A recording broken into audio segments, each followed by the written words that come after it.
ബ്രാഹ്മമുഹൂർത്തത്തിൽ പ്രാണസഖീ നീ പല്ലവി പാടിയ നേരം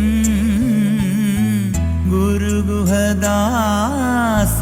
ദീക്ഷിതരെഴുതിയ ചരണം പാടിയ നേരം നിൻ സ്വരസുധയിലെ ശ്രുതിലയമായി ഞാൻ നിന്നിലലിഞ്ഞു പോയി. ബ്രാഹ്മമുഹൂർത്തത്തിൽ പ്രാണസഖീ നീ പല്ലവി പാടിയ നേരം.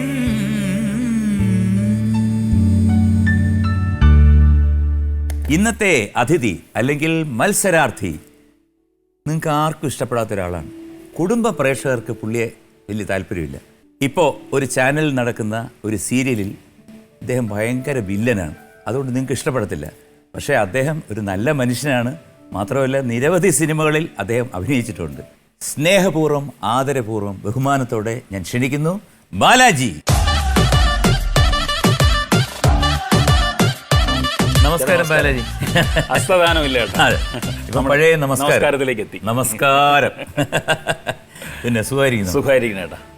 ഏതാണ് പുതിയ? ഇപ്പോ കഴിഞ്ഞ ഒരു 3 പടങ്ങൾ കഴിഞ്ഞു. ഒരു താത്വിക അവലോകനം എന്ന് പറഞ്ഞിട്ട്. താത്വിക അവലോകനം ഒരു പൊളിറ്റിക്കൽ സട്ടയറാണ്. ജോജു, നമ്മുടെ മണിമള്ള ചേട്ടൻ, നിരഞ്ജനൊക്കെ ചെയ്യുന്ന ഒരു പുതിയ പയ്യൻ ഡയറക്ട് ചെയ്യുന്ന ഒരു പടം. പിന്നെ 2 എന്ന് പറഞ്ഞൊരു വിഷ്ണു ഉണ്ണികൃഷ്ണൻ നായകന ഒരു പടം. അങ്ങനെ വീണ്ടും സിനിമകൾ പതുക്കെ സജീവമായി. Very good. അപ്പോൾ എന്തായാലും നമുക്ക് ആ സിനിമകളെ കുറിച്ചും ബാലാജിയുടെ ചില കാര്യങ്ങൾ എനിക്ക് അറിയാനുണ്ട്. എന്താണ് ഈ കുടുംബ പ്രേക്ഷകർക്ക് ഒരു പ്രശ്നം? എനിക്ക് തുടങ്ങാം. ഓക്കെ ബാലാജി, അപ്പം നമ്മുടെ പറയാം നേടാം ഒരു പ്രാവശ്യം വീട്ടിലിരുന്ന് ഓൺലൈനിൽ വന്നു അല്ലേ? നന്നായിരുന്നു. അന്നൊരു ഹിന്ദി പാട്ട് പാടിയല്ലേ? ഏത് പാട്ടായിരുന്നത്?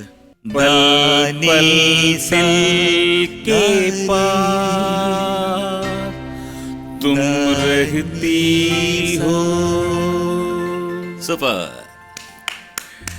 എനിക്ക് ഒരു ചെറിയ സംശയം. പാട്ടൊക്കെ നന്നായിരുന്നു, നല്ല രസമായിട്ട് പാടി. ബാലാജി ശർമ്മ എന്ന് വന്നല്ലോ, എന്താണ് ഈ ശർമ്മ? അത് ബേസിക്കലി തമിഴ് അയ്യരാണ്. അതെ. എന്നിട്ടാണോ ഈ വില്ലത്തരം? സാധാരണ ഈ അയ്യര് സ്വാമി എന്നൊക്കെ പറയുമ്പോൾ സ്വാത്വികരാണ്. ജീവിതത്തിൽ സ്വാത്വികനാണ്, പക്ഷെ അഭിനയിക്കുമ്പോൾ നമ്മൾ ഞാൻ ഇത് കഴിയുമ്പോൾ പറയാം. ഇത് കഴിയുമ്പോൾ അവർക്ക് റിസൾട്ട് വരും. ലാസ്റ്റിലത്തെ ഒരു സെഗ്മെന്റ് ഉണ്ട്, രാജമാണിക്യം. അത് കഴിയുമ്പോഴത്തേക്ക് റിസൾട്ട് മിക്കവാറും റിസൾട്ട് വരും. അപ്പൊ നമുക്ക് തുടങ്ങാം അല്ലേ? വേറെ ഒന്നും പറയേണ്ട കാര്യമില്ല. അതെ, തുടങ്ങാം. കേറി പാടാ മക്കളെ.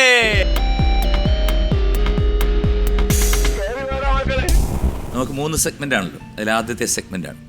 അപ്പം പിന്നെ വേറൊരു കാര്യം എനിക്ക് ബാലാജി അടുത്ത് പറയാനുള്ളത്, ഇന്നത്തെ സിനിമ അമരം എന്ന ചിത്രമാണ്. അമരത്തിൽ നിന്നാണ് എല്ലാ ചോദ്യങ്ങളും. ഓക്കെ, തുടങ്ങിയല്ലോ? തീർച്ചയായിട്ടും തുടങ്ങാം. ആദ്യത്തെ ചോദ്യം ഇതാ, ശ്രദ്ധിക്കൂ. അമരം എന്ന സിനിമ ഏത് ചെറുകഥയുടെ അവലംബമാണ്? എ പൂരം, ബി കൊടിയേറ്റ്, സി ചാകര. പല്ലിശ്ശേരിയുടെ പൂരം. കാരണം ഇത് വളരെ പ്രശസ്തമായിട്ടൊരു ചെറുകഥയാണ്, പിന്നെ അത്രയും ഫേമസ് ആയിട്ടുള്ളൊരു സിനിമയാണ്. അതുകൊണ്ട് അതിൻ്റെ അവലംബം എന്താണ് നമ്മൾ അറിഞ്ഞിരിക്കുമല്ലോ. അപ്പോൾ എ പൂരം, ബി കൊടിയേറ്റ്, സി ചാകര. പൂരം. എ പൂരം ഞാൻ എടുത്തിട്ട് പൂട്ടി.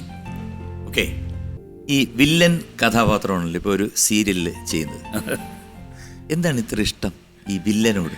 ചേട്ടാ, ഇഷ്ടത്തിൻ്റെ നമ്മുടെ ചോയ്സ് അല്ലല്ലോ, കിട്ടുന്ന കഥാപാത്രങ്ങളെല്ലാം ചെയ്യുക.